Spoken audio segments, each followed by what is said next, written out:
Hello everyone, welcome to Malvano app. Today we are going to learn about Bayes theorem. तो basically आज हम इस lecture में देखने वाले हैं कि बेस थ्योरम क्या है और कैसे हम इस चीज को अप्लाई करते हैं। ओके, तो यहाँ पर क्या है, सबसे पहले बोला गया है if an event A can occur only with one of the N mutually exclusive and exhaustive events. मान लीजिए मेरे पास B1, B2, B3 up to Bn जो है ये n म्यूचुअली एक्सक्लूसिव और एग्जॉस्टिव इवेंट्स हैं। ओके, अब इनमें से जो A है वो किसी एक के साथ हो सकता है। जो इनमें से जितने भी हमारे n म्यूचुअली एक्सक्लूसिव और एग्जॉस्टिव इवेंट्स हैं, A इनमें से किसी एक के साथ हो सकता है। तो हमें क्या बोला गया है, then the probabilities PA by B1, PA by B2, PA by Bn are known.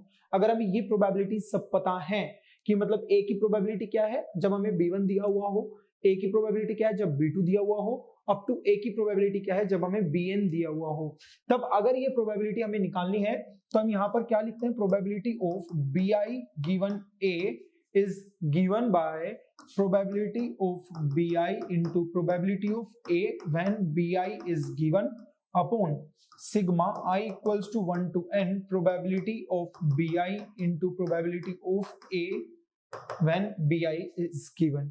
तो ये फॉर्मूला हो जाएगा हमारे पास बेस थ्योरम के लिए। दिख बड़ा गंदा रहा है लेकिन है बहुत इजी। अप्लाई कैसे करना है वो मैं दिखाऊंगा जब आपको बहुत इजी लगने लगेगी ये चीज। अभी हो सकता है थोड़ी सी डिफिकल्ट लग रही हो। इसका आ कैसे रही है हम देख लेते हैं। जैसे कि मैं आपसे बोलूं कि probability of A B I, ये हमें बताना है कि probability of A B I मतलब ए का जब बी आई के साथ, ए जो है वो बी आई के साथ हो रहा है तब उसकी प्रोबेबिलिटी कितनी होगी। तो हमें पता है कि हम इसको एज ए इंटरसेक्शन ही ट्रीट करते हैं। तो हम यहाँ पर क्या लिखेंगे, प्रोबेबिलिटी ऑफ, इसको लिखा जा सकता है probability of A into probability of B i by A, ऐसा लिख सकते हैं। अब यहां से इस चीज को आप ध्यान से देखना, इसको हम लिख सकते हैं पी ए इंटू, ध्यान से देखो, ये probability of B i by A को मैं लिख सकता हूं probability of B i intersection A upon probability of A, ऐसा लिख सकते हैं कि नहीं। तो यहां से मैं प्रोबेबिलिटी ऑफ ए से प्रोबेबिलिटी ऑफ ए, या इसको ऐसे भी मत देखो आप, मैं यहां पर डायरेक्ट लिख देता हूं इस चीज को, या probability of A intersection B I को हम ऐसे भी तो लिख सकते हैं probability of B I into probability of A by B I, ऐसे भी लिखा जा सकता है। चाहे इसको ऐसे लिख लो चाहे इसको ऐसे लिख लो, चॉइस इज योर्स। अब यहां से अगर मैं देखना चाहूं तो probability of B i by A, जो ये आपके पास लिखा है probability of B i by A, इसको हम क्या लिख सकते हैं, probability of B I into probability of A by B i upon probability of A. इस चीज को मैं पी ए को नीचे ले गया तो ये बन गया हमारे पास। अब यहां से जो पी ए है, पी ए ये क्या है, summation of P A B I, यही तो है। और यहां पर आई क्या होगा, 1 से लेकर n तक जाएगा, मतलब जितने भी हमारे पास ये एक्सक्लूसिव, म्यूचुअली एक्सक्लूसिव और एग्जॉस्टिव इवेंट्स हैं वो सारे के सारे हमारे इसमें आ जाएंगे। तो बेसिकली आप लिख सकते हो probability of A B I, I equals to 1 से लेकर n तक। तो ये बन जाएगा यहां से हमारे पास जो ये फॉर्मूला है probability of B i by A. तो इस चीज को हम इससे रिप्लेस कर देंगे, यहां पर ये बन जाएगा। और probability of A B I को हम ये चीज तो लिख ही सकते हैं, यस और नो।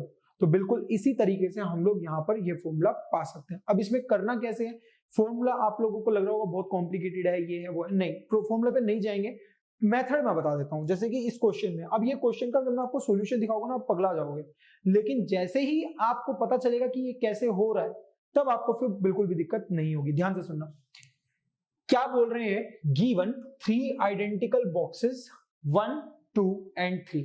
लिख लेते हैं पहले। यहां पर एक बॉक्स हुआ हमारा ये फर्स्ट, एक बॉक्स हुआ हमारा ये सेकंड, और एक बॉक्स हुआ ये हमारा that is third.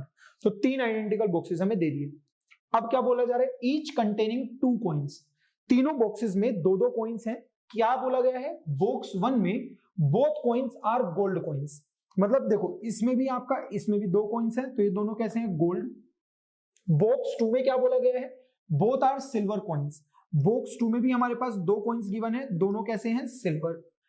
And in the box 3 there is 1 gold and 1 silver. Box 3 में क्या है, यहाँ पर एक गोल्ड कॉइन है और एक सिल्वर कॉइन है, ठीक है। बॉक्स 1 में दोनों गोल्ड, बॉक्स 2 में दोनों सिल्वर, बॉक्स 3 में एक गोल्ड और एक सिल्वर।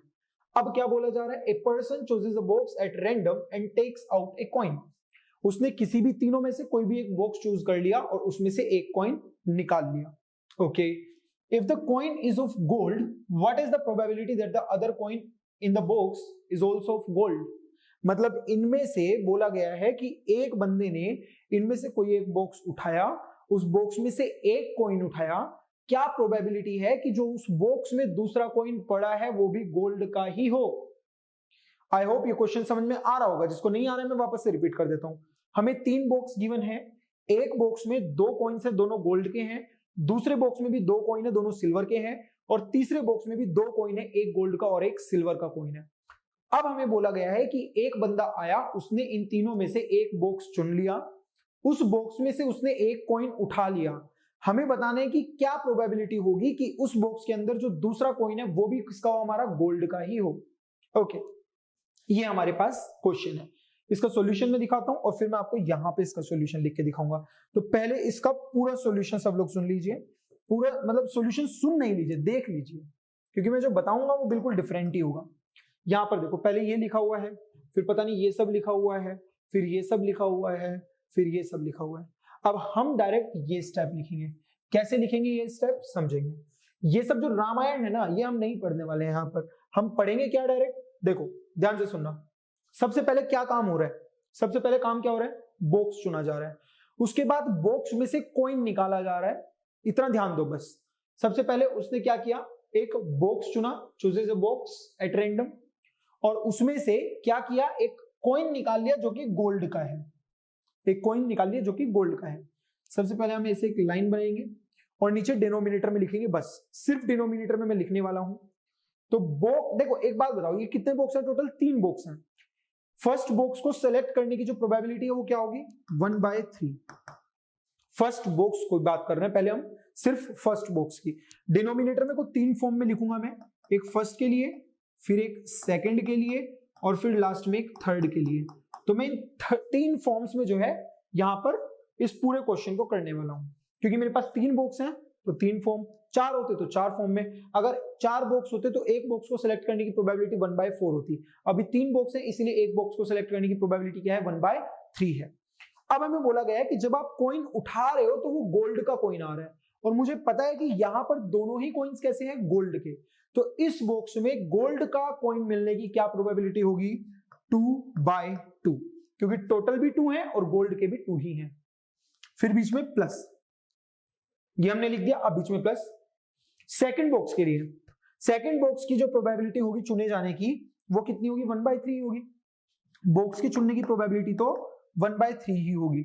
अब इस बॉक्स में गोल्ड कॉइन्स के आने की प्रोबेबिलिटी कितनी होगी, कितने गोल्ड कॉइन्स है इसमें, 0। कितने गोल्ड कॉइन्स है इसमें, 0। तो ये बन जाएगा यहां से 0 बाय टोटल कॉइन्स कितने हैं, 2 प्लस। अब थर्ड बॉक्स के लिए लिखते हैं, थर्ड बॉक्स को सिलेक्ट करने की प्रोबेबिलिटी कितनी होगी, 1/3। थर्ड बॉक्स को सिलेक्ट करने की प्रोबेबिलिटी 1/3। इसमें गोल्ड कॉइन्स कितने हैं, 1, टोटल कॉइन्स कितने हैं, 2। ये हो गया। इतना क्वेश्चन हमने देख लिया कि उसने बॉक्स चुना रैंडमली, और उस बॉक्स में से उसने एक कॉइन उठाया जो कि गोल्ड का निकला। वो काम मेरा नीचे हो गया। अब क्या बोला गया है, अब आगे पढ़ो। अब बोला गया है what is the probability that the other coin in the box is also of gold, कि दूसरा कॉइन भी कैसा हो जाए, गोल्ड का हो जाए। इन 3 केस में से ऐसा कौन सा केस बचेगा कि जिसमें दूसरा कॉइन भी गोल्ड का हो जाए। देखो अगर मान लीजिए आपने ये चुन लिया तो एक ये दूसरा कॉइन गोल्ड का ही हो रहा है, इसमें तो कोई गोल्ड का है ही नहीं। ये चुन लिया तो इसमें दूसरा सिल्वर का हो जाएगा। तो केवल एक केस यहां पर ऐसा है जिसमें दूसरा कॉइन भी मेरे को कैसा मिल रहा है, गोल्ड का मिल रहा है। जो भी वो केस है, कौन सा केस है, वो फर्स्ट वाले बॉक्स का, ये फर्स्ट वाले बॉक्स का, इसी को ऊपर लिख दो बस। इसी को हम क्या करेंगे, ऊपर लिख देंगे, बाकी कुछ नहीं करना है। आपको उठा के इनमें से देखना है कि कौन सी कंडीशन आपको दी हुई है और उस कंडीशन के अकॉर्डिंग हमें कौन सी कंडीशन उठा के ऊपर रखनी है। तो यहाँ पर फर्स्ट की थी तो हमने फर्स्ट के ऊपर रख दी। अब 1/3 1/3 1/3 1/3 सब कैंसिल हो गया। यहां पर बचेगा क्या, मैं यहां लिख देता हूं ये calculations.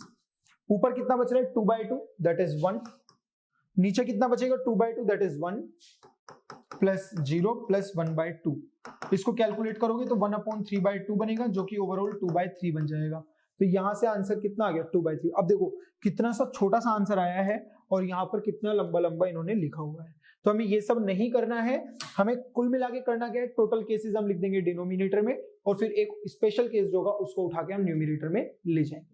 Okay, so this is all about Bayes theorem. Rest we will be discussing in the upcoming lecture. So I hope you did follow this lecture. See you in the next one. Thank you.